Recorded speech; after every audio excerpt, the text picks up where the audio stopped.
സഹോദരരെ, വിശുദ്ധ പൗലോസ് ശ്ലീഹ എഫെസോസ്യർക്ക് എഴുതിയ ലേഖനം 1-ാം 3-14 വരെയുള്ള തിരുവചനങ്ങൾ. സ്വർഗീയമായ എല്ലാ ആത്മീയവരങ്ങളാലും ക്രിസ്തുവിൽ നമ്മെ അനുഗ്രഹിച്ചവനും കർത്താവായ യേശുക്രിസ്തുവിന്റെ പിതാവുമായ ദൈവം സ്തുതിക്കപ്പെട്ടവനാകട്ടെ. തന്റെ മുമ്പാകെ സ്നേഹത്തിൽ പരിശുദ്ധരും നിഷ്കളങ്കരുമായിരിക്കാൻ ലോകസ്ഥാപനത്തിന് മുമ്പ് തന്നെ അവിടുന്ന് നമ്മെ ക്രിസ്തുവിൽ തിരഞ്ഞെടുത്തു. യേശുക്രിസ്തു വഴി നാം അവിടുത്തെ പുത്ര ദത്തെടുക്കപ്പെടണമെന്ന് അവിടുന്ന് തന്റെ ഹിതവും ലക്ഷ്യവും അനുസരിച്ച് മുൻകൂട്ടി തീരുമാനിച്ചു. അവിടുന്ന് ഇപ്രകാരം ചെയ്തത് തന്റെ പ്രിയപ്പെട്ടവനിലൂടെ നമ്മിൽ ചൊരിഞ്ഞ തന്റെ കൃപയുടെ മഹത്വത്തിനും പുകഴ്ചയ്ക്കും വേണ്ടിയാണ്.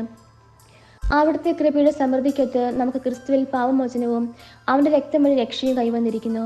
ഈ കൃപയാകട്ടെ അവിടുന്ന് തന്റെ ജ്ഞാനത്തിലും വിവേകത്തിലും നമ്മൾ സമൃദ്ധമായി ചൊരിഞ്ഞിരിക്കുന്നു. ക്രിസ്തുവിൽ വ്യക്തമാക്കിയ തന്റെ അഭീഷ്ടമനുസരിച്ച് അവിടുന്ന് തന്റെ പദ്ധതിയുടെ രഹസ്യം നമുക്ക് മനസ്സിലാക്കി തന്നു. ഇത് കാലത്തിന്റെ പൂർണ്ണതയിൽ സ്വർഗത്തിലും ഭൂമിയിലുമുള്ള എല്ലാറ്റിനെയും ക്രിസ്തുവിൽ ഒന്നിപ്പിക്കുന്നതിന് വേണ്ടിയത്രേ. തന്റെ ഹിതമനുസരിച്ച് എല്ലാം പൂർത്തിയാക്കുന്ന അവിടുന്ന് തന്റെ പദ്ധതി അനുസരിച്ച് അവൻ നമ്മെ മുൻകൂട്ടി തെരഞ്ഞെടുത്തു നിയോഗിച്ചു. ഇത് ക്രിസ്തുവിൽ ആദ്യമായി പ്രത്യക്ഷർപ്പിച്ച നാം അവന്റെ മഹത്വത്തിനും സ്തുതിക്കും വേണ്ടി ജീവിക്കുന്നതിനാണ്. രക്ഷയുടെ സൽവാർത്തയായ സത്യത്തിന്റെ വചനം ശ്രവിക്കുകയും അവനിൽ വിശ്വസിക്കുകയും ചെയ്ത നിങ്ങളും വാഗ്ദാനം ചെയ്യപ്പെട്ട പരിശുദ്ധാത്മാവിനാൽ അവനിൽ മുദ്രിതരായിരിക്കുന്നു. അവിടുത്തെ മഹത്വം പ്രകീർത്തിക്കാനുള്ള അവകാശം നാം വീണ്ടെടുത്ത് സ്വന്തമാക്കുന്നതുവരെ ആ അവകാശത്തിന്റെ അച്ചാരമാണ് ഈ പരിശുദ്ധാത്മാവ്. നമ്മുടെ കർത്താവായ മിശിഹായ്ക്ക് സ്തുതി. സഹോദരരെ, വിശുദ്ധ മത്തായി എഴുതിയ സുവിശേഷം 3-ാം 4-12 വരെയുള്ള തിരുവചനങ്ങൾ. യോഹന്നാൻ ഒട്ടകരോമം കൊണ്ടുള്ള വസ്ത്രവും അരയിൽ തോൽവാറും ധരിച്ചിരുന്നു. വെട്ടുകിളിയും കാട്ടുതേനുമായിരുന്നു അവന്റെ ഭക്ഷണം. ജെറുസലേമിലും യൂദയ മുഴുവനിലും ജോർദാന്റെ പരിസര പ്രദേശങ്ങളിൽ നിന്നുള്ള ജനം അവന്റെ അടുത്തെത്തി. അവർ പാപങ്ങൾ ഏറ്റുപറഞ്ഞ് ജോർദാൻ നദിയിൽ വെച്ച് അവനിൽ നിന്ന് സ്നാനം സ്വീകരിച്ചു.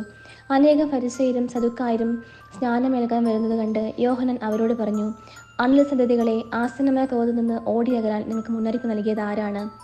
മാനസാന്തരത്തിന് യോജിച്ച ഫലം പുറപ്പെടുവിക്കുവിൻ. ഞങ്ങൾക്ക് പിതാവായി അബ്രാഹമുണ്ട് എന്ന് പറഞ്ഞ് അഭിമാനിക്കേണ്ട.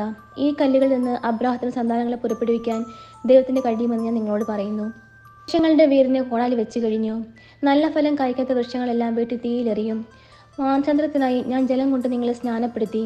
എൻ്റെ പിന്നാലെ വരുന്നവൻ എന്നേക്കാൾ ശക്തൻ. അവൻ്റെ ചെരുപ്പ് വഹിക്കാൻ പോലും ഞാൻ യോഗ്യനല്ല. അവൻ പരിശുദ്ധാത്മാവിലും അഗ്നിയാലും നിങ്ങളെ സ്നാനപ്പെടുത്തും. വീശുമുറം അവൻ്റെ കയ്യിലുണ്ട്. അവൻ കളം വെടിപ്പാക്കി ഗോതമ്പ് അരപ്പുറയിൽ ശേഖരിക്കും. പതറിക്കിടാത്ത തീയിൽ കത്തിച്ചു കളയുകയും ചെയ്യും. നമ്മുടെ കർത്താവായ മിശിഹായ്ക്ക് സ്തുതി.